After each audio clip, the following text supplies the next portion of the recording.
Hello everyone, Alistair Gold here. Been a pretty busy few days really since getting back from Australia. I thought it was all going to quieten down a bit, but there's been a fair bit happening. I mean, Spurs have actually made their first transfer, completed their first transfer of the summer, and it's still May.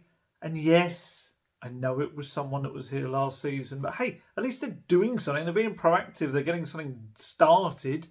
Um, Actually, are we able to say last season yet? Are we able to say it was someone from last season? I guess we must be. It's not really, is it this season once it is finished? Ugh. We always end up doing that in reports and stuff, struggling to know when to start using last season, this season, and next season. The fun and games are the most trivial, boring stuff you really don't need to know about. But what else we had? Oh, Mickey van der Ven just got is in the Netherlands squad. Just saw that just before I started. Just wanted to make sure I say that because I knew it would probably pop out of my head, but it is there for now. Friendlies. Spurs have announced 2 UK friendlies, which is, I must admit, a bit of a godsend right now after having travelled across the world just to watch one of them. And UK friendlies are normally pretty cool. That time of year, they're quite warm, so it's not often the kind of horrible, rainy, cloudy UK matches you can get. And yeah, it just gives people around the other parts of the country a little chance to come and see Spurs. First one they announced, technically the second one of the pre-season. I'm sure they will have behind closed doors games at maybe Hotspur Way, pretty much definitely Hotspur Way ahead of these. But the first one they announced, which is the second one they'll play, is QPR away at Loftus Road on Saturday, July the 20th, 3 o'clock kickoff. That will be just a couple of days before they'll head off to Japan. I think they'll fly off to Japan probably the Monday, I would imagine, after that, Monday or the Tuesday. The last time Spurs met QPR in a Premier League fixture at Loftus Road was March 2015. 2-1 winners. Harry Kane scored both the goals for Spurs. Can you guess who scored for QPR? I'll give you a couple of seconds. Pause it if you really want to have a think about it. The answer was Sandro. Former Spurs midfielder Sandro, who now has become this kind of social media machine of Spurs loving. He really is, and he does like all after dinner talking and stuff like that. He's, when I spoke to him, didn't I, last year at Duke City Kitman's charity match, and he's a funny character, Sandro. He is. So I can absolutely see how he's taken to that life very readily. So QPR, that'll be the second one at that weekend. The one just a few days before that, I did mention for a while now that we will be having a Scottish friendly this summer, and that has now been announced. It is they'll play Hearts of Midlothian at Tynecastle Stadium on Wednesday, 17th of July, 7 p.m. kickoff, which is, I like that. You may well know if you've been watching these for a while that I do have family up in Scotland. My mum lives up in Scotland, so it gives me yet another excuse to pop in to see her on the way. Now that'd be cool. I've never been to Tynecastle Stadium. I've only been to actually Edinburgh, I think, once when I was very young. So that would be nice to see Edinburgh as well. Always looks very cool. Most recently been watching, is it Baby Reindeer, a few weeks back, and that certainly has a portion of that in Edinburgh. So yeah, just strange timing. I'm hoping there will be no Baby Reindeer types up there. If you've seen it, you'll know what I mean. If you haven't, it means absolutely nothing. Although technically Baby Reindeer was the man. Oh, don't worry. It's a whole other thing. We're not going down that sidetrack. So Hearts will be good opposition. They had a decent end to decent season. I think they finished third, the Scottish Premiership. It's just something different from the usual kind of Glasgow games. The link, obviously, between Hearts and Spurs, if you're not aware, is Dave Mackay. Dave Mackay, obviously, one of the legendary double-winning members of that squad under Bill Nick. Just, one of the best signings, I think, in the history of Tottenham Hotspur. He came from Hearts, or certainly played, I think he did come from them. He won the league title with them. 57, 58. I've written it down here actually. Hearts' most successful team of the 1950s. And then Spurs signed him. Where he won. God, is that how many it was? I've written this down. League title, 3 FA Cups, and European Cup Winners' Cup, of course. Made 318 appearances for Spurs. And actually, Spurs played Hearts at Tynecastle in 1974 to mark their centenary, during which his career was celebrated. And actually, Hearts later hosted his funeral, 2015. Legendary player, absolutely amazing player. Obviously, I'm too young, about the only thing I'm too young to kind of have done is see him in action. So I have seen many bits and pieces over the years and read many books about him, and he sounds like an incredible player. And of course, you have that iconic image, don't you? Was it with Billy Bremner grabbing him by the scruff of the neck in his shirt? Be a good game. I do like those kind of. There's a little bit edge, isn't there, to an England-Scotland club's friendly. Just something a little bit more about it that takes up a little bit extra in the tempo. So yeah, I'm looking forward to that. Flights, I don't know if they still are, but flights were very, very cheap. I got flights to Edinburgh back from Stansted return for about £33. It's very good. So I don't know if that's still the case. People may have rushed to book them up, but it was certainly very cheap when I had a look. And what I also like about these two UK friendlies is because they come quite early in pre-season, they'll have only been back a couple of weeks. A lot of the Copa American Euros players won't be back yet. So you'll get to see a lot of young players. We're going to talk about young players. We're going to talk about the under-21s and actually some of the other young players out on loan or still to come in, like Bergvall and Vuskovic as well. We're going to talk about in this video. It was a video where I really expected it mainly to be a Q&A, but we've had quite a lot of bits and pieces happening and like some really interesting stuff to discuss. So we'll get to see hopefully some of these young players turning out for Postecoglou and trying to catch his attention just ahead of that tour to Japan and Korea. That'll be their big chance, I guess. So that's the friendlies. The first signing of the summer. Timo Werner will return. You might have noticed because social media has been going rather crazy about it. Who would have thought social media might slightly overreact to stuff? Right. Let's get into the whole Timo Werner stuff. So the deal itself, it's really interesting. It all came about very quickly in the end. It was accepted and pushed through all on the same day, I guess, because I suppose you don't really have to do a medical and stuff like that because you know the player and you know his kind of exactly where he is physically because he'll have been with the medical staff because he's got that hamstring injury towards the end of the season. So Spurs, rather than taking up the option to sign him, which was I think about £15 million, they negotiated another season of loan. Then, because he'll only have a year left at the end of that on his contract, the option to sign him has also been negotiated down to only £8.5 million now, which is about €10 million. The deal itself has become an even better one over it. And, you know, it's one of those where this deal doesn't really come out of the transfer budget. There's no fee for him. No transfer fee anyway. And there will be more attacking signings on top of this. You know, they'll certainly want a striker. They will look for another winger as well. And I think that's key. And I think it's also key that Postecoglou wanted him. I've spoken to a few people around the club and around the squad as well. And quite a few people were hoping that he would stay. He just kind of has been quite effective within the Postecoglou way.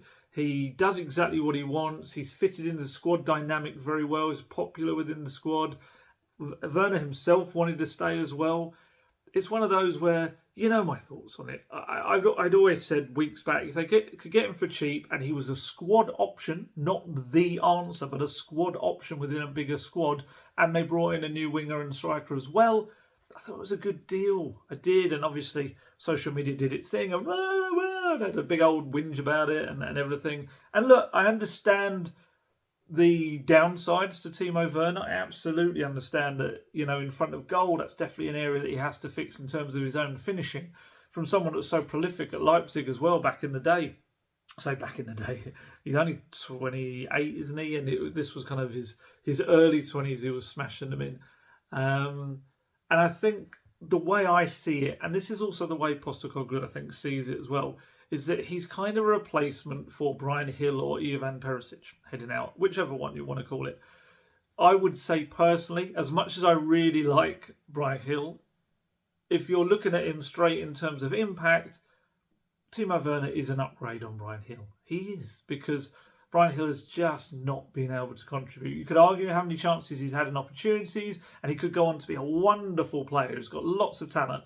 But in terms of what he's produced, I kind of feel like Timo Werner in his short spell has probably contributed more overall. I think that probably the numbers even bear that out than Brian Hill.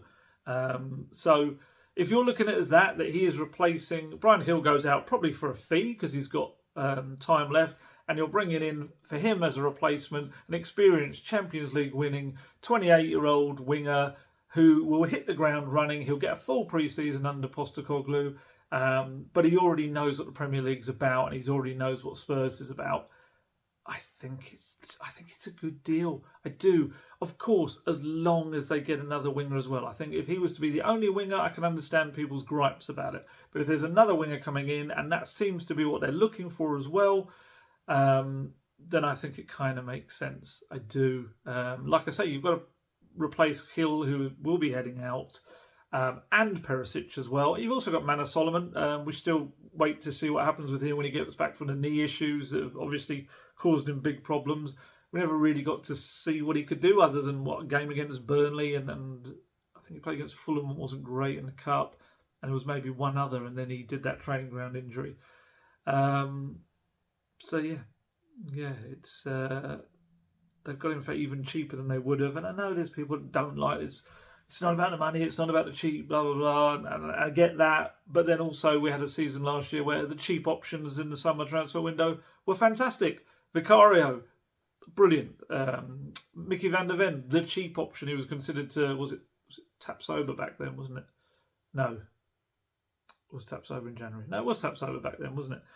Yes. And Mickey van der Ven's been absolutely fantastic. So I think we kind of get bogged down sometimes in that. Yes, I do think you can make statement signings, absolutely. But as I've always said, it's about getting the right signings.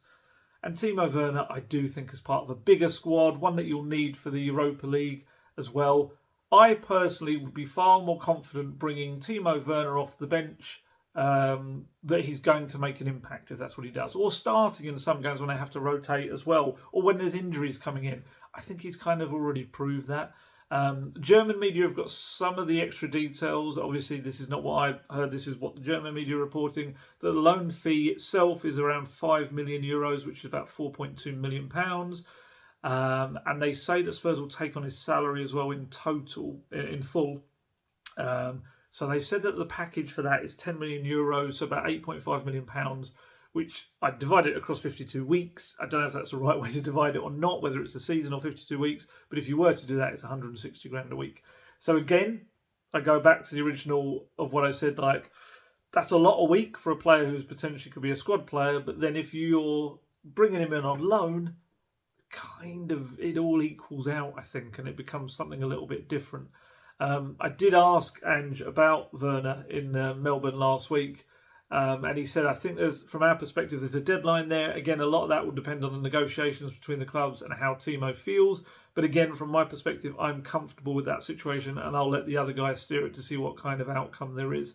So that doesn't sound like a guy that's like, I don't want him. That sounds like a guy that's like, great, if we can get him back on loan, perfect. He's a really good squad option, someone that's been there, done that, and has caused problems for Premier League defences as well.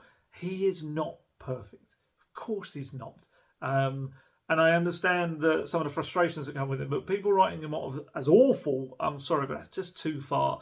Essentially, Postecoglou, we've gone over this so many times, Postecoglou wants his wingers, I don't know, it sounds like a Little Britain moment, is it Anne? Essentially, what their winger, you can't even see my hands because they're not there.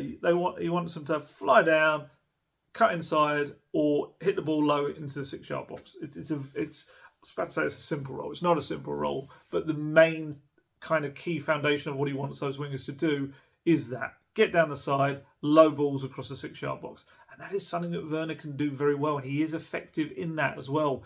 And the metrics back that up as well. The data, I said these a few weeks back, and they still stand because he got injured in the next game. So in the 12 Premier League games before his injury for Spurs, he was top among wingers in the division for putting in crosses, and he was top among the wingers in the Premier League for putting the ball into the 6-yard box. He also topped the charts in the Premier League for his dribble success rate and winning his offensive duels. In terms of his final product, 5 direct goal involvements in those 12 matches, 3 assists, 2 goals, and that's not included passes that led to own goals. There was 1 or 2 of those as well. So, look, other side of the coin, yes, finishing is something that let him down. There were a couple of big misses, and that needs to be kind of either taken into account or improved. It may well improve with confidence. Like I say, this guy would bang them in for fun. Look at his numbers for Leipzig before he came to Chelsea, and they were remarkable. So it may just be confidence. It may just being loved, I guess, and having the support of the fans behind it, perhaps. I don't know. But I do still feel like with Postecoglou wanting more attacking signings, and this being one early cheap piece of the deal that doesn't cut into the transfer budget, I think, like I said, you're adding the experienced Champions League winning attacker into your squad that he will be able to handle Europa League football absolutely fine, and it'll be a bigger fixture schedule. You need to be able to rotate and bring in that kind of experience as well. And who knows, if he has a brilliant season, then he might push himself to be a starter more regularly. That's down to him, and that's the point of competition, I guess. He will bring decent competition for everyone else in there as well. And Postecoglou said, didn't he, one of his closing comments out in Melbourne, that we've got a plan in place that I'm really comfortable with in terms of incoming and outgoings. Timo Werner is part of that plan that he's very comfortable with. We do this, don't we? And this, I'm including myself in this as well. This need to say, like, back the manager, back the manager. No, not him. Don't say that one. No. But Postecoglou wants him. No. Back him with the people I want. It's a bit of a funny, and I do this myself. I'm very much like, we've got to give him what he wants. And then sometimes you look at someone that's, they're looking at you like, ugh, kind of thing. But that's all part of it, I guess. If Postecoglou feels that he's a really important part of the squad he can be for this season, essentially they've done an 18-month loan for him before deciding for only 8.5 million if they want to keep him. It just all makes sense. There's people are going to gripe and moan about it. Of course they are. They're going to claim it's maybe a lack of ambition, but you're in May. It's in May. We don't know yet. You can kind of, I guess the best way to judge it as a signing is to judge it at the end of the window.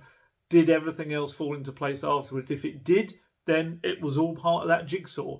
If it doesn't, then quite rightly say, well, that wasn't good enough on its own. But I don't think Postecoglou will accept that. He just won't. I asked him, didn't I, in Melbourne about the attackers, and I made it quite clear, is that one where you're going to need more options plural to him? And he said, yeah, absolutely, no secret. You saw the way we finished the season. We obviously lost Richie and Timo with injuries, but we were fairly light in that area anyway.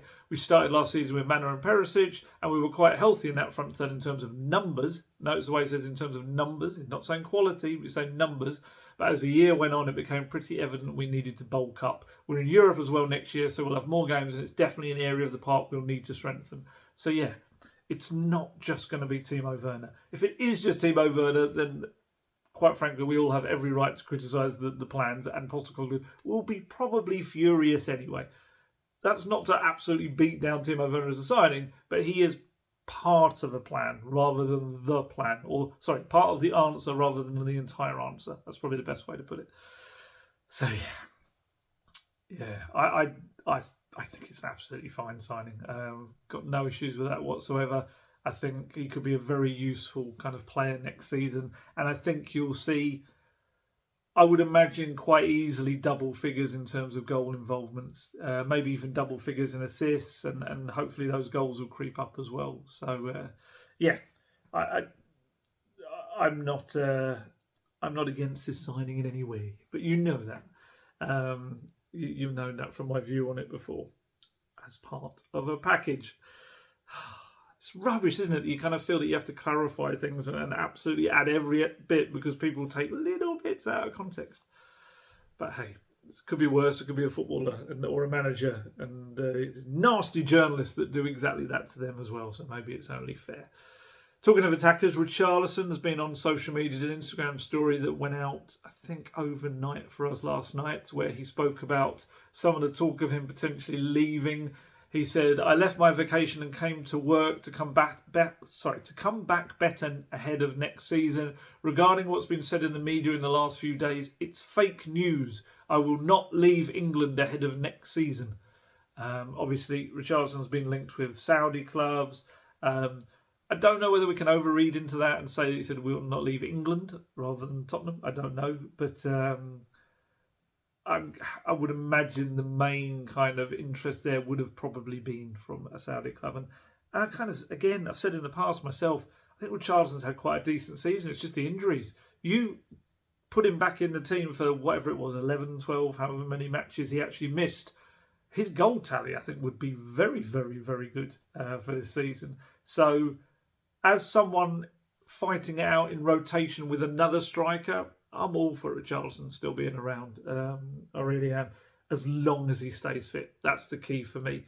I can understand the temptation if Spurs got a massive bid for him and they kind of felt, okay, we can use that towards this or that or whatever. But I also see the absolute logic in keeping him, and Postecoglou likes him, but it's just about availability. That's the biggest thing for me with Richarlison.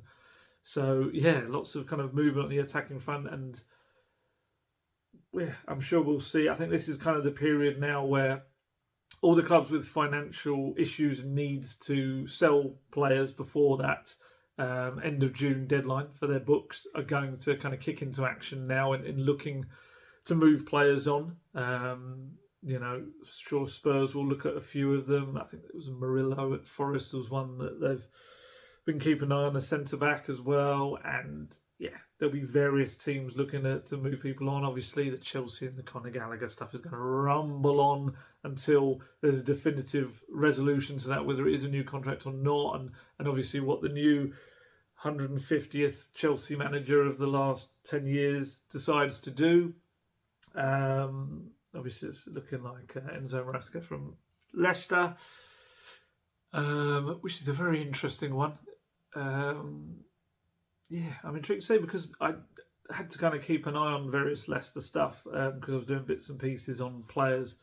When I sometimes look back on how players have left the club have done, and Harry Winks obviously has been there, and yeah, some Leicester fans weren't happy with the football, despite the fact that they got promoted. There were some Leicester fans that were not best pleased with the type of football sometimes being played, and I'm intrigued to see how that works at Chelsea as well.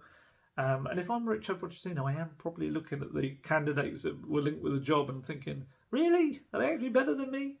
But we'll see. We'll see. I do think it's a good time for Spurs to be weirdly stable for a change when you've got Chelsea about to have yet another manager. You've got Liverpool about to be in a whole new era after Klopp's long tenure. Man U may well change their manager again. Man City, you've got all the stuff hanging over their heads, and we're not entirely sure what that means for Pep Guardiola. And then with Arsenal, obviously they've had another season where they played very, very well, but ultimately fallen short. So how does that affect them? Do they get stronger? Do they, maybe like Spurs did a few years back under Pochettino, do they kind of feel like they peaked and that was their chance kind of thing? It can go different ways, the mentality of that sort of situation. So for Spurs to have had the rare feat in the last half decade for the first time of having a manager finish a full season, yay! God, what a trophy. To have a bit of stability and to have a very clear plan. And that's the thing I really like about everything that Postecoglou said out in Melbourne about the fact that there's a plan in place. It's been there for a while and I'm very comfortable with it. How many years have we had about... Do you remember when we've had the transfer showdown meetings that were going to happen after the season ended? Antonio Conte's future will be decided by this meeting. A showdown in Italy with Levi Paratici. It sounds like some kind of movie trailer. in the end, that actually wasn't that big a deal. He'd already decided he was going to stay after they'd finished fourth, and it ended up just being Paratici and him in Turin talking about various transfer targets. Whereas at Spurs, Johan Langer's come in, Rob McKenzie, chief scout, and they, with Postecoglou, have actually sorted out all their plans for the summer. It doesn't mean to say that they're going to all sign them like this week or anything, because obviously sometimes you've got to wait and see how a situation kind of fleshes out, and you've got to get rid of players and all this. But there will be scenarios for so many different things. Spurs are kind of in a good position, and look, they've still got to execute these plans, but it is quite nice to have it all there and ready, and they've got their lists of players ready to go. As with every transfer window, there will still be opportunities that arise, and they'll have to have a little chat about it. It's like, well, actually, this was someone that we all really liked, but we did not anticipate them being available. What do we do now? Do you want to go for him rather than him? Blah, blah, blah, and that sort of stuff. But it's just nice to be stable. Cue everything falling apart. We've been here for too long. We know that with Tottenham, anything can happen. Sorry, my eye was distracted there because looks like Conte could be heading towards Napoli now. I know that's been mooted, but looks like those negotiations maybe are getting there. Be interesting to see him back in the game. I presume he'll take Christian Stellini with him as well. So we'll see two former Spurs managers back in the job.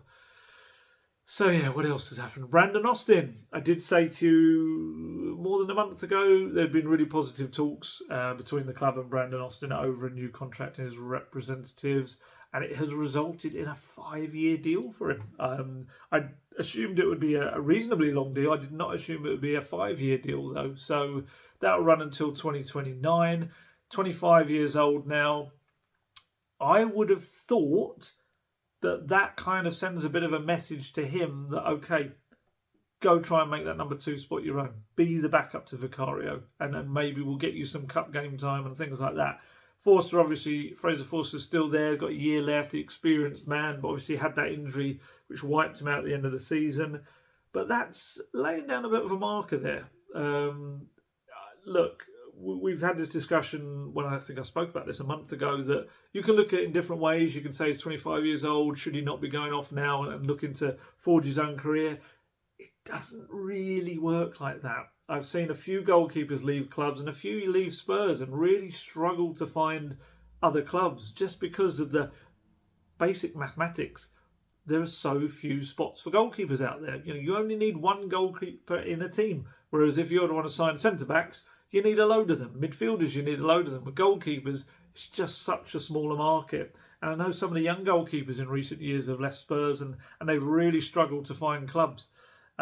So I'd imagine if I'm Brandon Austin, and clearly Rob Birch enjoys working with him, clearly Postecoglou believes there's enough there. And I did think it was quite interesting that in Melbourne, we touched on this last week, he started that game and played the bulk of it against Newcastle. Alfie Whiteman came on towards the end. It was very much Brandon Austin's game. Obviously, he had that one moment where he pushed the ball out to Isak, which was not the greatest moment, but overall, he kind of was quite solid in a lot of what he did. So yeah, he's also club trained. Don't forget that. That's a big thing at Spurs right now. They need those club trained players for the Europa League, especially. Be interesting to see what happens with Alfie Whiteman. Alfie's got a year left on his contract, so does he now head off on loan? Does he leave? Do they accept an offer for him? We'll see. But obviously he's also 25 and club trained as well. With Brandon Austin, he was a sub for the last 14 games in a row after Fraser Forster went out, and he was on the bench 18 times last season. So this isn't a guy that hasn't really been playing a part. He has been part of it. And it was quite interesting when the contract was announced, the amount of kind of well wishes he got from a lot of the team's big stars and stuff like that, and first team players who, they see him day in, day out on the training pitches, so they know about his quality. His last first team football, I think, would have been Viborg in Denmark. He was at Orlando City before that in the MLS. But yeah, it's one of those where, again, we all like to see this cool new goalkeeper come in and that, but who knows? He could end up proving to be a very able backup if given the chance. you can only tell if you give him that chance. So yeah, 5-year deal for him, security for him, and a homegrown academy product player for the club that clearly they believe is good enough to step up if needed. And then yeah, we'll see what happens with Fraser Forster as well. Other club trained players, as 5 of the loan players have had their seasons kind of all but one come to an end. The all but one is Troy Parrott. Troy he's doing well with Troy. I do feel like he's kind of become the forgotten man of the Tottenham strikers. Gone away to the Netherlands to play for Excelsior Rotterdam, a team who have struggled. They are in the relegation playoffs right now in the Eredivisie against the Eerste Divisie. And his season, 14 goals and 5 assists in 28 Eredivisie games now, or league games technically. Yeah, I mean, and this is a team that finished 16th, and he's still got those numbers as well. And you kind of forget he's only 22, Republic of Ireland international. I think he's played like 21 times for Republic of Ireland. He's quite an experienced guy for 22. And he's had this he's had 5 loan spells away from the club, played at Millwall, Ipswich, MK Dons and Preston, and now Excelsior Rotterdam. So he's had to grow up very quickly. I guess his football education has kind of been thrown at him. And right now, yes, he is going through this kind of promotion relegation playoff system that is an interesting one in the Dutch league. It's kind of, I think the top 8 teams, sorry, 8 teams below, 3rd to 8. I think it's 3rd to 8th in the 2nd division, then play off against each other and the team that finished 16th in the Eredivisie. They've already beaten Den Haag over 2 legs, 9-2 in the first set of playoff legs. Parrott got an assist in the first leg, and in the second one he got a hat-trick. I've watched the goals, they're beautiful. Lovely little chip after running in from out wide for the first one. Second one's a little dink over the keeper as he runs through kind of more central. And then actually it was the hat-trick within half an hour. On the half-hour mark, he took a penalty, calmly rolled it into the corner, sending the keeper the wrong way. However, for Excelsior, they did lose their first leg last night quite heavily, 6-2 to NAC Breda from the league below, who actually finished below Den Haag. Troy Parrott scored again, but that's a big old deficit to make up in the second leg's at home on Sunday.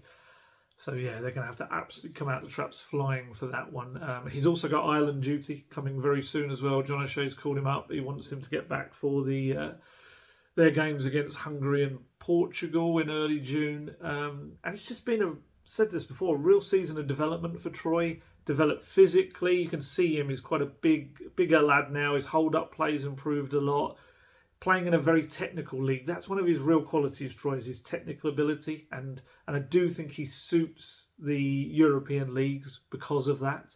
And yeah, he's a guy that people have looked at for a long time. I remember being at the UEFA Youth League matches when he would play for Spurs and he would play against the likes of Dortmund, Real Madrid, and there was always a mirror of whoever Spurs were playing in the Champions League at the time. And there were so many scouts watching him, and every club that he would play against took a very big interest in him, especially because he mainly scored against them as well. So everyone's looking at him now, or sorry, not everyone, but a lot of clubs across Europe are looking at him now. I know the big sides in the Eredivisie are looking at him because they're thinking, you've scored 14 goals and 5 assists or whatever it was for a team right near the bottom of the Eredivisie. How many are you going to score at the top of it? This is why I've seen people kind of poo-pooing, I haven't used that term in a while, or playing down the fact that he's scored that amount of goals when they look at someone like Jimenez at Ajax at a Feyenoord. Yeah, they say, oh, you know, in that rubbish league and he's only scored that. But you've got to take into the context of it. He's done it for the 16th place team in that league and he's scored that many goals. So like I say, throw him into a team right up the top there. And you know, he is, well, I'm not even going to guess what he would he would get Santiago Jimenez. I'm now just double. It was fine. It was fine. Sorry, I had one of those moments where I started to doubt myself and had to look it up. I think he would score definitely in the 20s of goals for a team like that. So clubs in the Eredivisie up the top are looking at him. Clubs in Italy are looking at him. Clubs in the Championship back home are looking at him as well. He's got that EU passport, which I've mentioned before, which makes it a lot easier for him to sign for a European club. I've said for a long time that Troy's aim and hope is to break through at Spurs. That's what he wanted to do. He's only made 4 appearances for the club, which I think would have been all as a teenager, unless I'm mistaken. And I do my mind wanders sometimes, and I do wonder whether, with his kind of eye for goal, his movement, the technique he's got, I wonder how many goals he would have scored for Spurs had he come off the bench this season as that option, through the centre for Richarlison, just coming in there and getting himself into those areas. I do think he probably would have got a few goals as well. I just don't know whether his time has gone, whether that window of opportunity has gone. Last season, he had that groin injury, which kind of stopped Postecoglou looking at him before the pre-season tour to Perth, Bangkok and Singapore.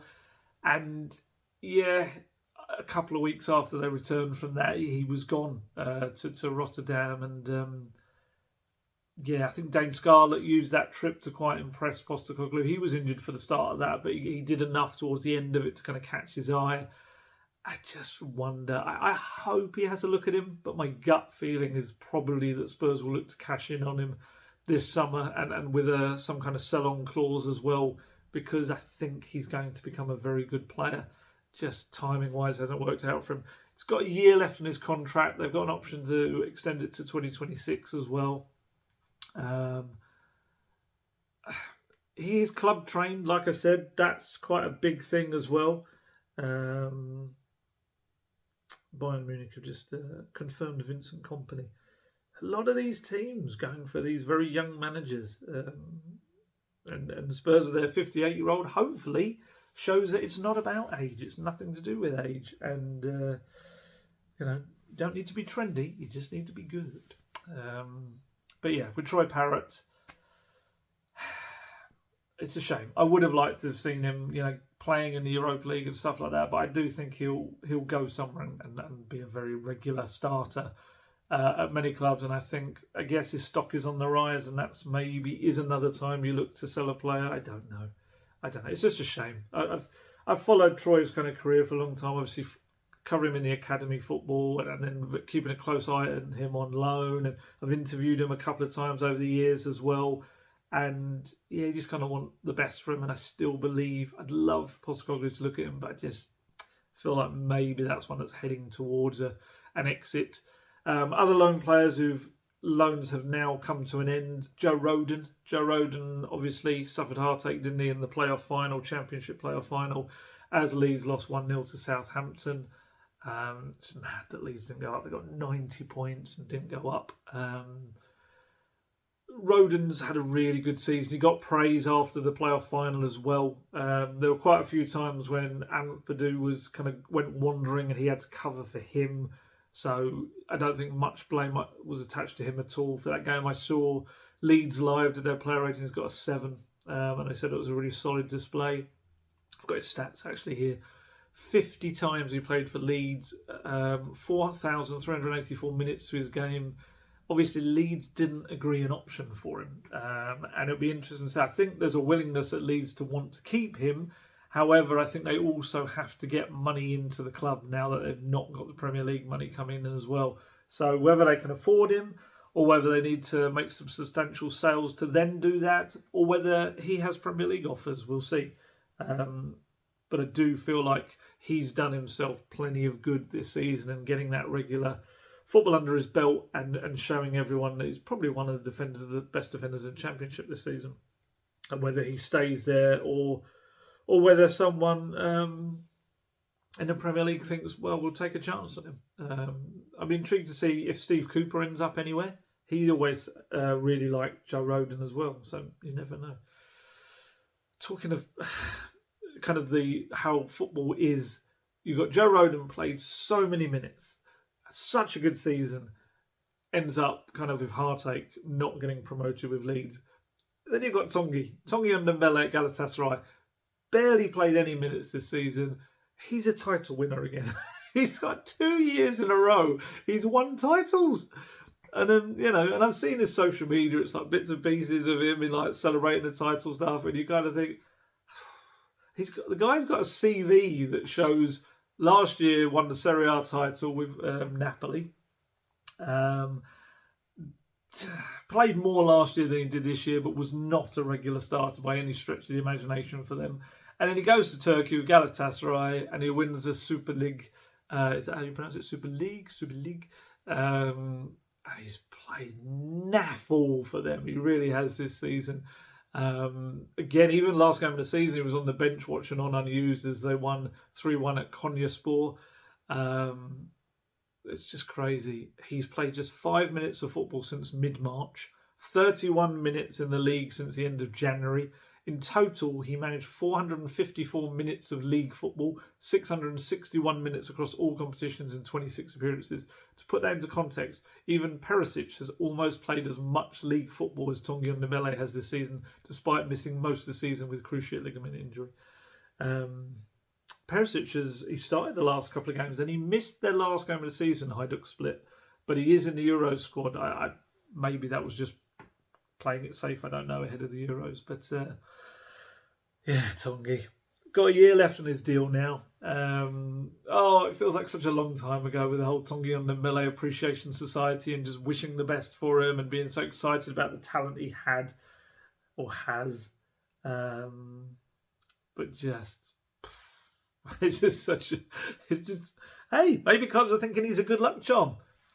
Gone to 2 different clubs. He might not have gone on particularly well there, but they've both won the league. Some club might be thinking, well, maybe we're just bringing him there and maybe have him as the mascot and we'll win the league. But Spurs just have to get rid. They do. I think they'll just accept anything, just like, please leave, Tongi.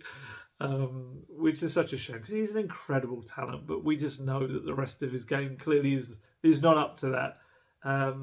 With no disrespect to the Turkish league, but with his lofty aims and ambitions of where he always felt he should be playing football, if he's going to the Turkish league and can't and barely get any minutes there, it's not everyone else, Tongi. It's probably the best way to put it. You might have to do a little bit of introspection and self-awareness there, perhaps. Jed Spence's season has finished at Genoa. He got half an hour in his final game as they won 2-0 at home against Bologna. They finished in 11th place, Genoa. Last few weeks, Jed has been starting, coming off the bench. Starting, coming off the bench. Bit of a funny kind of pattern to it. But do you know what? I think it's been reasonably successful this time for him in Genoa. He's got plenty of minutes to his name. I've got it here. He's played 16 matches in Serie A, 851 minutes under his belt. That's double the amount of league minutes that Tongi's got in an entire season. It's double actually what Jed got at Spence, and obviously way more than Spence. I think he's played 41 minutes for Spurs, Jed Spence. He's another one that his future just lies elsewhere. I often get people saying, look, don't you think Postecoglou will have another look at him? He'll have one more chance. No. Just no. Absolutely no. He kind of had his chance and didn't happen. You could say he blew it, whatever way you want to put it. But yeah, he'll be someone that they'll be looking to get out of the club. They're looking for new fullbacks this summer. Primarily, you would think a right back. Still intrigued to see what happens with Emerson. I don't think he'll be desperate to go, but they got interest in him. He's a player that there is interest in. Jed Spence will be heading off. Alejo Velis, he's the other one that's finished his loan, which has been a pants loan, a rubbish loan at Sevilla. But he did get a couple of minutes against Barcelona in the final game. They lost 2-1 at home against Barcelona. Again, if we're looking at minutes played, Velis, 20-year-old, has got 29 minutes for Sevilla. 29 minutes. He's only had 11 minutes to his name since February. He would have been way better off just staying at Spurs. There's no doubt about it. On paper, looked a great loan. He was getting a number 10 shirt, Sevilla. What a move! he'd have just been better playing at Spurs, especially with what happened to Richarlison. Having this big aerial threat late in games would have been, a help to Spurs. I still think he'll probably head off on loan again next season, purely because, especially with the Europa League, he's not going to be able to be registered in that if they bring in a certain amount of foreign players this summer, because he doesn't get to go on the B list with that. It's not the same as the Premier League. You have to have been there a certain amount of time. I think you have to be registered at 20 years old, I think, unless my brain's messing me up. I am just about back on UK time now. So yeah, that's Alejo Valise. It just needs football. It just needs to develop. He's not quite there yet as a player, but he will hopefully be. Very raw kind of talent. Did well in Argentina in the season before Spurs took him. It's about getting him football now. Who else? That's the loans. Players who aren't technically on loan but are coming to the club. One of those, Lucas Bergvall. Lucas Bergvall will play his final game for Djurgården on Sunday. Sunday, before starting to look towards the future and what happens next. Obviously, if you've been living in a cave, Lucas Bergvall signed a 5-year contract at Spurs on his 18th birthday back in February as part of an £8.5 million deal that will bring him to Spurs. And to be fair, since then, he's been marvellous in the Swedish league and their cup competitions. He's got 6 goals and 5 assists in his 17 matches in the Allsvenskan and cup as well combined. And he will officially sign off his time at the club. They've got a home game against Hammarby at the Tele2 Arena on Sunday afternoon. That'll be quite emotional for him, I guess, in the sense of leaving Sweden as a whole, really, because yes, he hasn't been at Djurgården for that long, only about a year, 18 months, something like that. He was at Brommapojkarna before that for all of his kind of youth time and breaking in as a senior player, despite the fact he was very young. But yeah, it will kind of bring to a close this chapter in his life, I guess, as well. And you might remember I asked him about kind of joining up with Spurs. He's got to go on international duty first for Sweden as under-21s. They actually play England and Croatia, June the 7th and June the 11th. I think they're both at home for Sweden. But yeah, he told me when I spoke to him a couple of weeks back, then I've got another pre-season. It's a double pre-season for me. In Sweden, you have 3 or 4 months of pre-season from January to April when the league starts. But I'll have another one. But I'm not going to complain. I can't complain. And then he told me that Spurs have done a really good job of that. They've offered him extra days if you want it. He should get 2 or 3 weeks off. He's going to go on vacation with his family, his girlfriend, he said. So yeah, excuse me. But he is planning to start at Spurs on July the 1st. So we'll see what I've got calendars to hand now. Whether it'll actually be July the 1st or whether that's just the day he signs up as a player. But very exciting player. Really looking forward to seeing how he beds in pre-season. Like we said, those games against Hearts and QPR are perfect for him to get a kind of an idea of the English game and albeit a friendly. But like I say, with the Hearts game, maybe a slightly higher tempo. I don't know why I keep making really high pitched noises. Clearly getting overly excited about the arrival of Lucas Bergvall. I think this is one of these where he'll have a bit of a sparkling pre-season and Postecoglou will be like, okay, I'm going to use you a little bit more from the start than I anticipated. Look, he'll need time, he'll have to adapt, but I think he'll provide little glimpses of what's to come and that'll be very exciting. Luka Vuskovic, I haven't really done an update on him for a while because I kind of wanted to let him almost get to the end of his season, see how he was doing.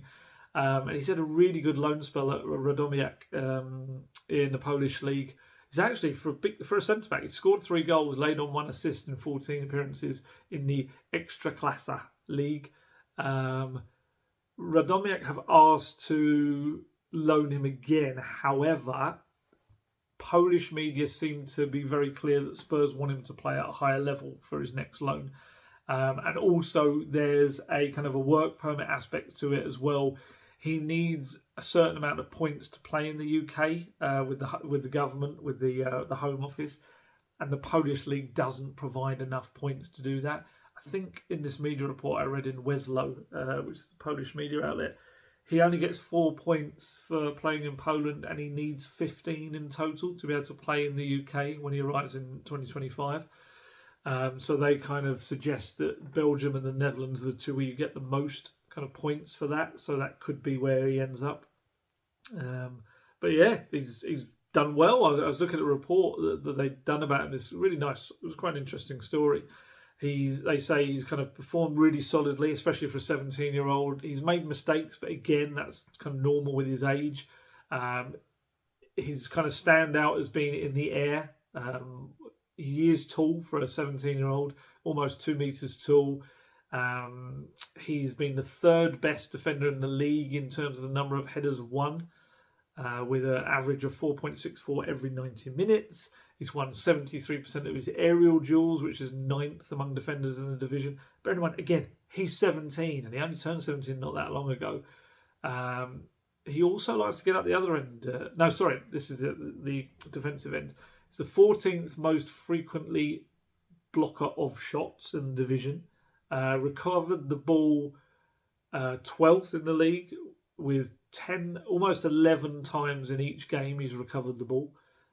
He's been called up to the Croatian under-21 team, which is a big jump for him as a 17-year-old as well, which is why he apparently missed the season finale for them.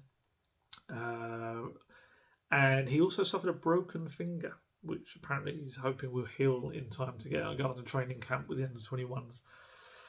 So yeah, apparently Radomiak are hoping for some maybe more cooperation with Spurs and some more Spurs teammates, although this report notes, of course, from those less talented but still promising. So yeah, done very well. And that's good. I like the fact they're stepping up each level of his development, and we'll see how he does next year. And the fact that he's a big lad as well is obviously going to help him with the physicality of the game in England. So yeah, it's exciting to see how he does. But we've got another season first of keeping an eye on him and how he does before he can arrive after he's 18. In terms of other young players, I had a very busy Sunday. It was technically a day off, but I did go to watch the Spurs under-21s at Tottenham Hotspur Stadium triumphantly win 3-1 against Sunderland. It was lovely to see Spurs lifting trophies. They got a trophy for winning the playoffs. They got a trophy for having already finished top of the table anyway. And, you know, you couple that with the under-18s and under-17s last season winning the Premier League Cups at their age groups. Nice little winning mentality kind of going on among the academy. And, you know, that's often the clubs in the past that have had a kind of a bit of a golden generation come through. It's because they've had this bit of a winning philosophy and mentality that's come with a lot of, yes, it's all about development, but it's also, there's nothing wrong with winning games of football. It kind of breathes it into you. I spoke to two people after the game. I spoke to Will Lankship, who scored twice to make it 32 goals for the season, which is ridiculous. George Abbott, he scored 2 goals on Sunday, and George Abbott scored the final goal late on. Nice little finish actually from George. Picked the ball up, took a moment to kind of calm and collected and rocket it into the roof of the net. And I also spoke to Wayne Burnett as well, the under-21's boss. So yeah, Will Lancashire's, he's had a terrific season. 32 goals, like I say. He turned 19 last month. Standing opposite him, he's a big lad, very polite, well-spoken lad, big lad, a real fearsome finisher. And the games I've watched him in this season, there's a bit of a theme that you can kind of feel like, oh, okay, he's drifted out of the game suddenly, and then bang, catches you aware, absolutely comes out of nowhere to finish a move, or you can kind of see little elements of some of the Premier League players that he kind of loves. And I actually asked him that, who does he kind of look up to and admire and look to emulate in some way? And he said Harry Kane is unbelievable. Haaland as well. I really admire them too. They're similar to me in certain ways, but obviously if I could have a quarter of their career, I'd be very happy. I'm really happy for Will in general, really, because at a tough time of it last year, he came to Spurs. It was a $2 million deal, reported deal from Sheffield United. Then he had a bit of a knee issue that needed cleaning up. He got that sorted, and he's just had this remarkable season now. He's also been playing for the England under-19s. Got 3 in his first 3 games for them. So, yeah, he's had a terrific one. And I kind of asked him about the fact that Spurs under 21s last season, they were getting relegated. They finished in the relegation spots. It was only the fact that the league format changed. It became this massive league that saved Spurs. They were kept in it. And now this season, top of the league, they win it all. And I asked kind of Will, like, how? How does that happen? And he said, I think there's been a mentality switch. From the very first day this year, we've been on it, and that's down to the staff. They've really nailed that into us. We've not been complacent, and we've really enjoyed playing with each other. It's been such a good group this year, and I think that shows on the pitch. It's been an amazing year for everyone. The boys have worked so hard during the year, and it felt just like the result of that. We're absolutely delighted in that dressing room. They were delighted. I could hear that music pumping out of that dressing room. Like I say, it's something that we've kind of been starved of at Spurs, the success, the silverware.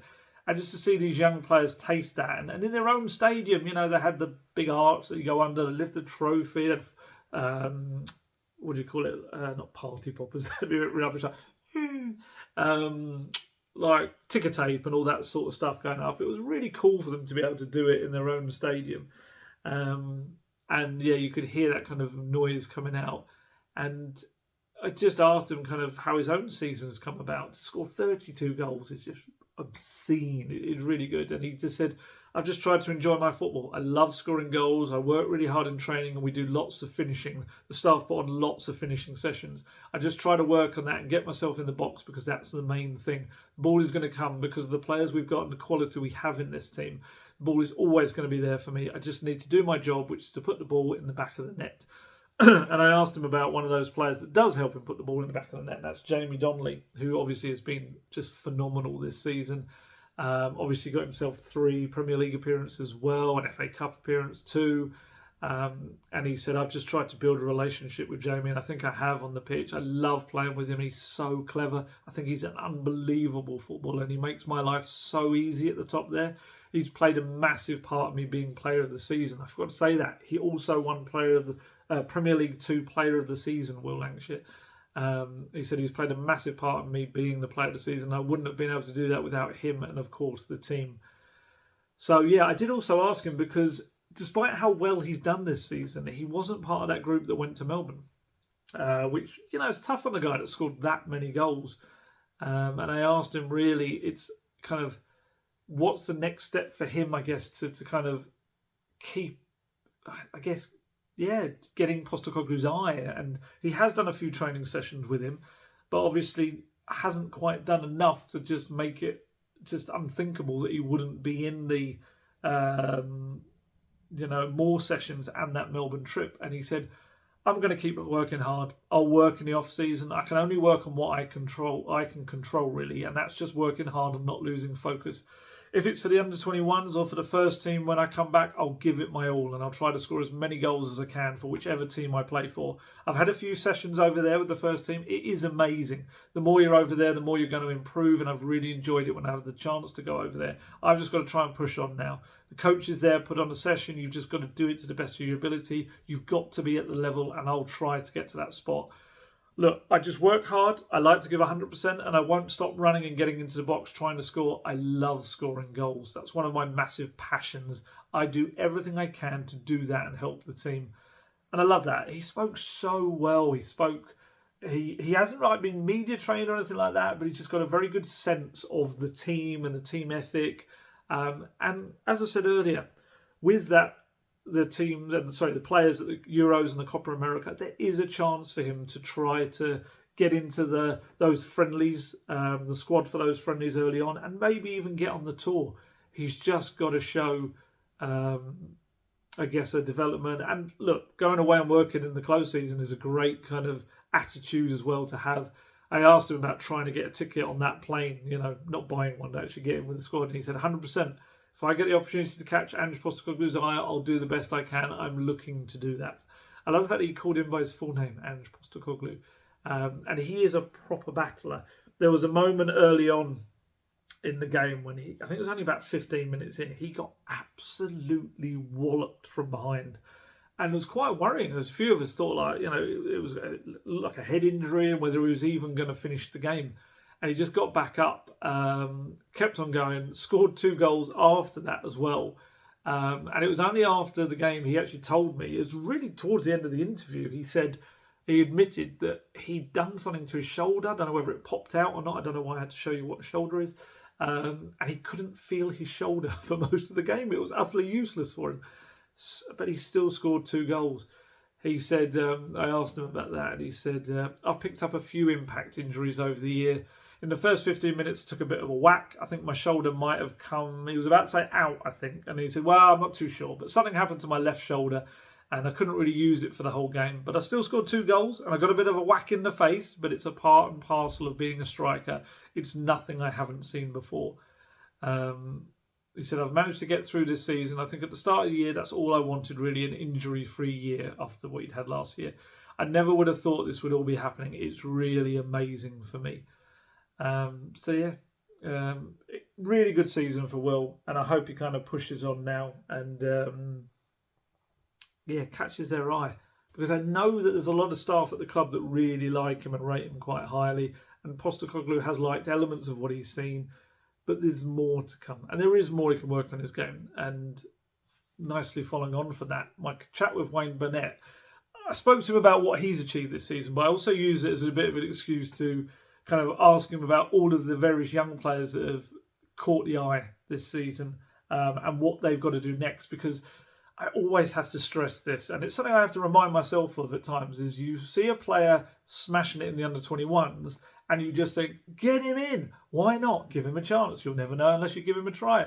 But those more kind of experienced than us, myself, fans, whatever, they know that the level between the under-21s football and the Premier League is just ridiculously huge. That is why so few under-21s players go on to then become Premier League players. So it's not quite as easy as, Will scored 32 goals. Oh, he should be able to score in the Premier League. It doesn't really work like that.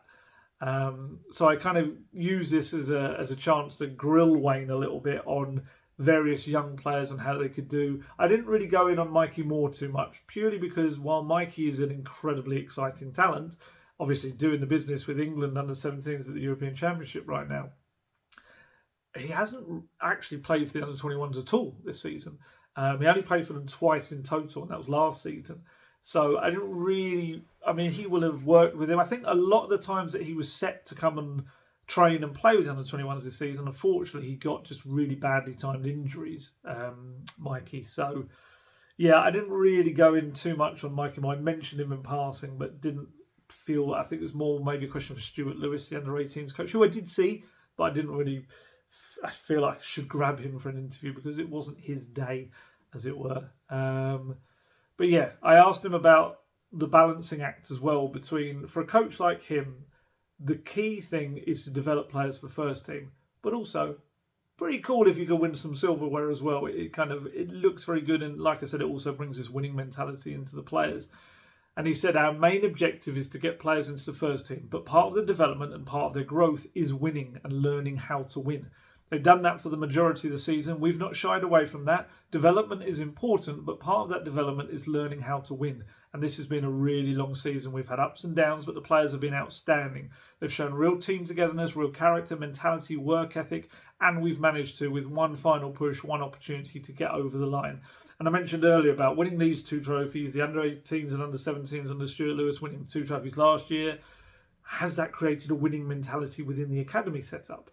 And Wayne Burnett said, I'd like to think so. It's important that we set that out. The game of football is about winning. We set out to win, we want to win, but we don't come away from what's important to us. The stuff that's important for us is how hard we work each day, how much we're learning and how much we're developing. I think that those things just reveal themselves in games, and they've done that throughout the season.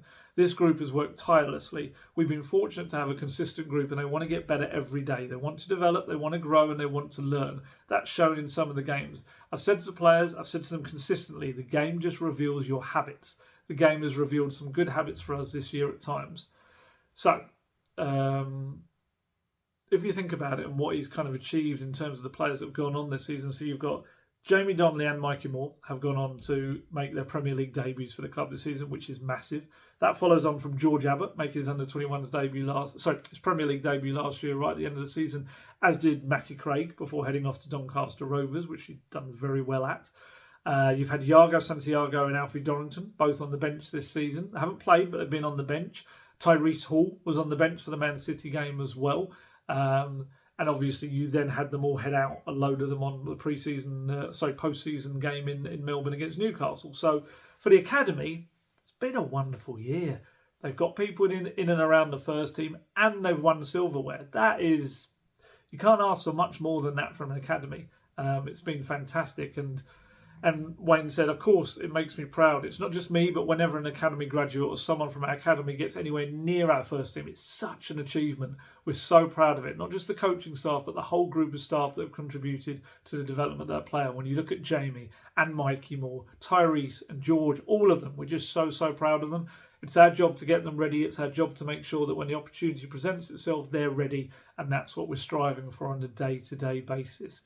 And I asked him about players like Mikey and Jamie and people like that, and how I tried to get him on how many of his current crop of youngsters he felt would make the step up. I said, even just a percentage. And he was like, I'm not giving you percentages. He said, it's difficult. They're still learning. They're still developing. There are many obstacles. There's adversity they have to overcome. But looking at the players, they have a strong will, a strong desire. They want to develop and they want to get better. If you have those things, it will give you a real opportunity. It's difficult to say because they're still young players and they're still young men developing. If we can get any of them into the first team, it would be fantastic. He means on a regular basis. It's a bit like the whole stuff about Mikey Moore like right now. Mikey Moore is fantastic. He's such an exciting, young, talented player. He is 16. Yeah, he turns 17 this summer. He is 16. You don't want to rush it. You don't want to kind of cause any issues for him in his development. You've got to be very careful and almost nurture that talent. And hopefully Spurs will. I'm sure he'll get bits and pieces here and there of more game time, and I'm sure he'll have pre-season to impress as well. He is still a boy, and that's not to be patronising. He is officially not an adult age yet. I was sitting working at Hotspur Way in the training ground. I think I might have mentioned this in a previous video. And he was sat on a couple of tables away. It was only about 2 weeks ago. And he was a little boy. He was having fun. He was talking about pranks and people mucking around with each other's lockers. And physically and his frame-wise, he is still a boy. You know, he's quite tall for his age. He will probably keep growing, I'd imagine, being only 16 at the moment. And he will, of course, broaden out. Like I said, I spoke to Lucas Bergville a couple of weeks ago, and that just shows you the extra year and a bit. It's not far off a year. Lucas Bergville is a big, broad lad already. Will Lancashire is a big lad as well. He's obviously 19. He is an adult, as is Lucas. And I just hope people don't put too much pressure on Mikey. There's been a lot of buzz around him, and I'm responsible for causing some of that with not causing the buzz, but I obviously have reported on certain stuff he's done as well. And like I say, he's doing very well at the under 17s as well. I'm fascinated to know what the people at Brum and Paikana now think, because I told them, look out for a kid called Mikey Moore at the under 17 championship, European Championships. They were like, okay, as if they hadn't heard of him, and he's smashed it. I think he got 4 goals so far. But he is still so young. You've got to be patient with him, and if it takes him another year or so or two to really kind of adapt to, like I say, a whole other level of football. Huge thing switching to the men's game and the experience and the nous of these kind of players. And like I said, he's only really, barring 2 appearances from the bench, has only played under 18s football to this point. It's so different. But fingers crossed that he gets to fulfil all his very high potential. But I did use the chance to ask Wayne Burnett about some of the other young players. So I asked him about Will Lancashire and saying, obviously he didn't go on the Melbourne trip, and what's next for him? How does he develop? And he said, well, credit to him. He's had a bad injury towards the end of last year and he's worked tirelessly. He's obsessed with scoring goals. Like any good striker, they have a want and a willingness to score. He gets upset when he doesn't score, and that is something he's got to overcome and get rid of the disappointment at times.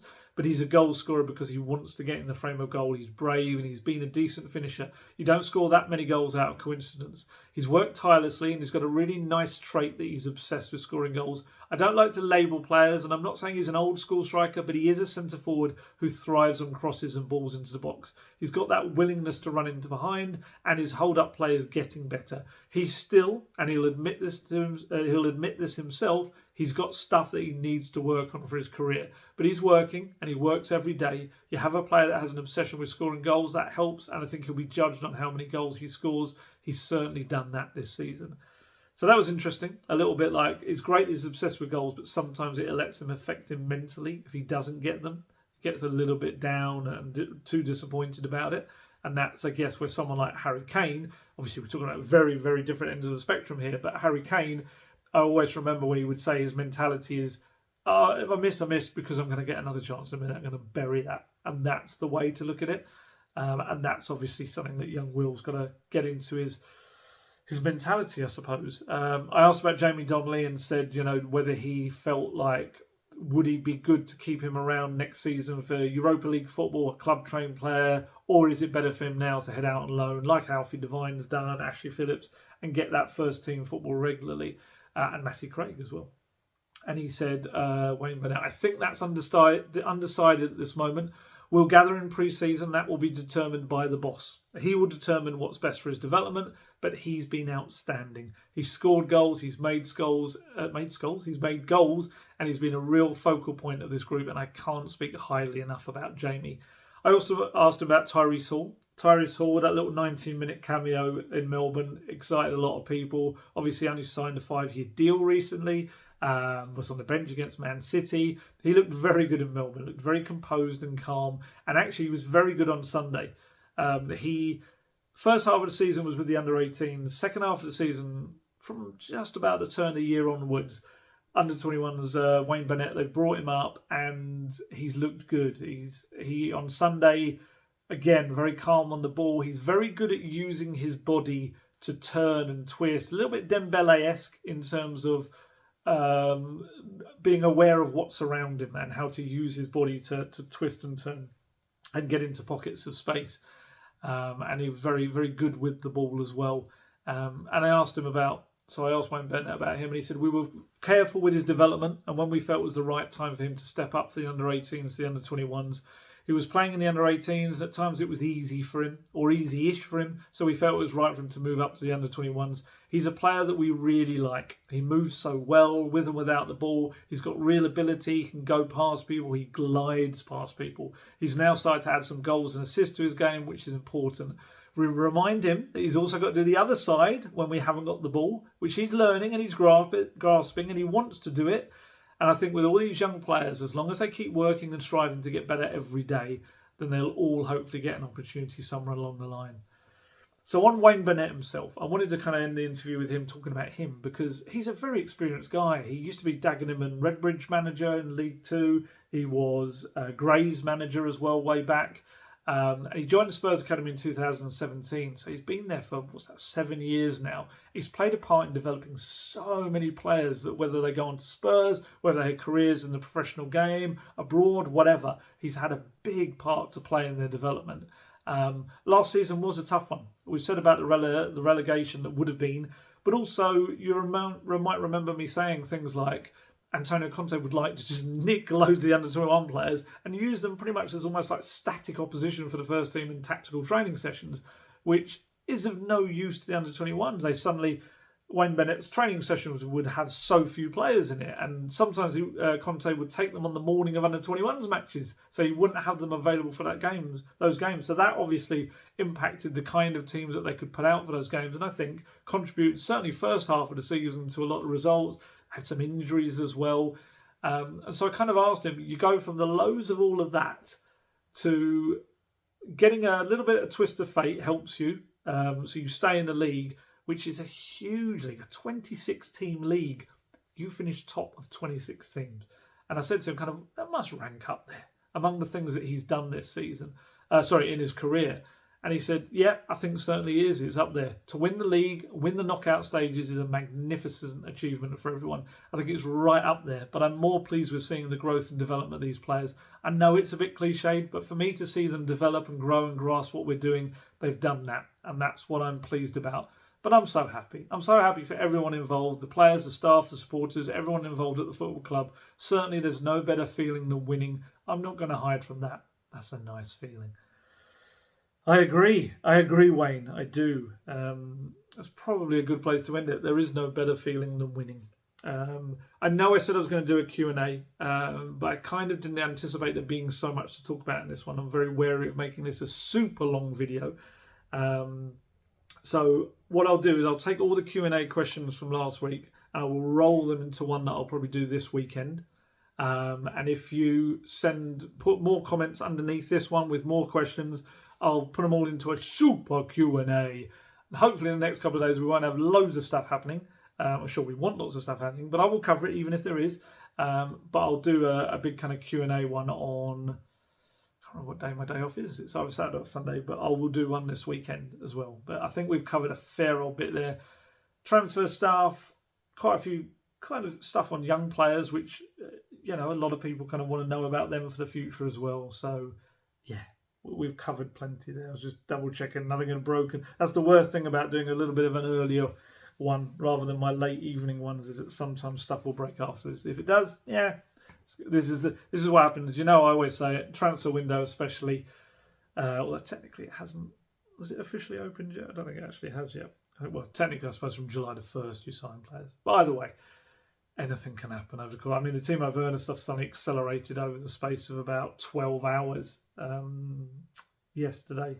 So, who knows what could happen. If it does, I'll do like a little short video or something. But hopefully for my own sanity and sake, I don't need to do that. So, yeah, time to head off. I'm going to enjoy what's left of the sunshine today, and I hope you get to do the same as well.